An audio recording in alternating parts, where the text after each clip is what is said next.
Hi there, I'm Claudia Lash. I like to make my own quilt, my own designs, and I thought I would show you this one because it may explain a lot of what I think about when I'm designing a quilt.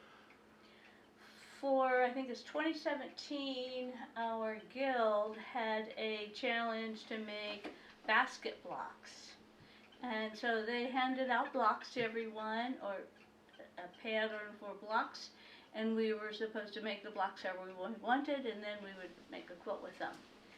And one of the things that I noticed early on when I got my first pattern was, I believe it was the basket was supposed to be a 9-inch block, and oftentimes basket type quilts, basket type blocks are on point like this, and oftentimes they are not set, well, many of them are made to be used as a 5-patch kind of block.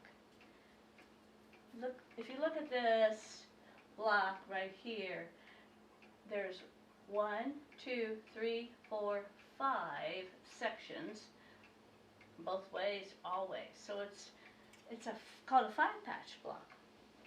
Well, a 5-patch block doesn't fit as well into 9 inches as a 10-inch block. So I thought, well, I think I'm just going to make my blocks a little bit bigger. I will make them all 10 inches. And it really helped a lot as far as when you're cutting out the pieces. For a 5-inch block, or for a 5-patch block that's 10 inches, most of your segments will be in finished sizes of 2 inches.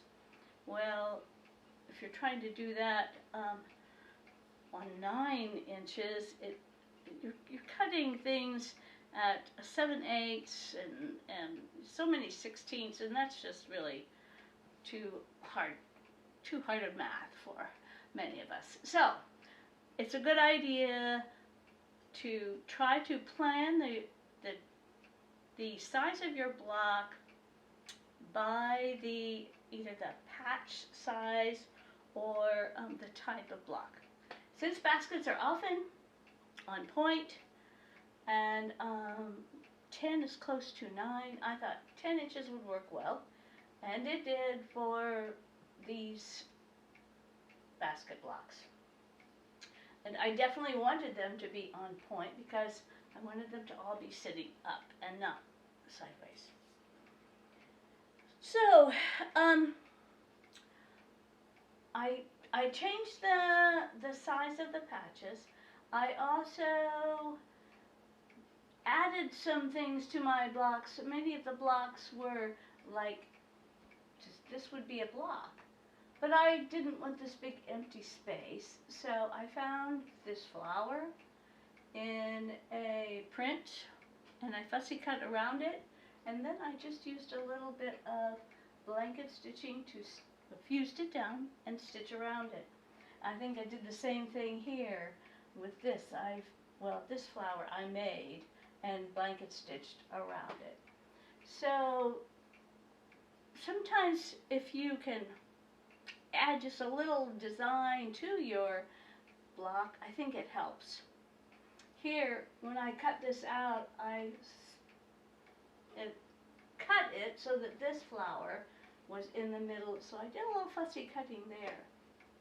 I do remember also that this one was a chore. It was a very big chore to make, but it's done now, and so we're not going to worry. And I don't have a pattern for this because I just decided it was probably one of those things where it would be better to just make it and enjoy it and not have to write a pattern for it. One other thing, as I did this block, after I did the blocks, I tried to find a connecting alternate block. That's this. I drew this up in Electric Quilt. I like to use Electric Quilt.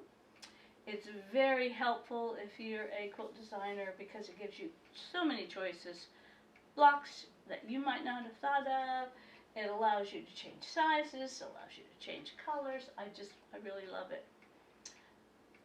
For the outside, well, for this section, I decided I wanted to put this white color in between the two grays, and so I thought, well, you know, how am I going to, I can make this is a triangle, I can make this triangle, and then, but how do I know where I'm going to put this white strip?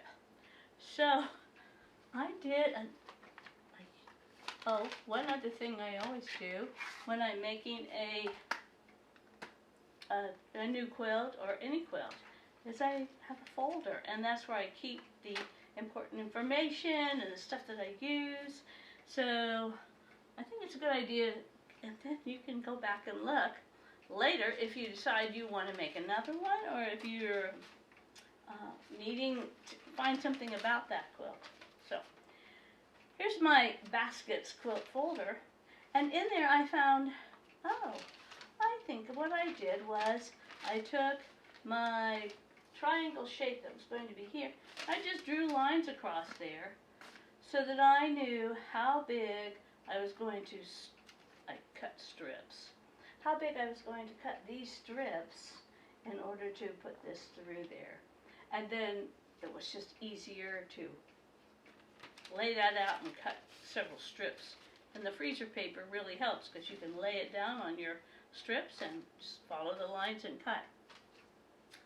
I think, and then one other thing, what I like is a good border is called, I think these are like, I don't know if they were called spaced squares or spaced rectangles. Anyway, I just thought it added a little something in the outside to have those.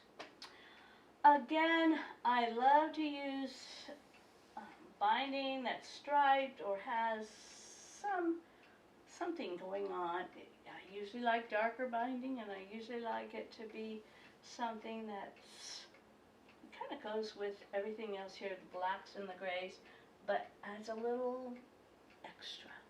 So this is called, I want to show you I had an extra block left over, so that became my label, and it was quilted by Cheryl Stewart. She did a lovely job, and it was for, I guess I made it in 2018, so this is called my Basket Quilt. So original.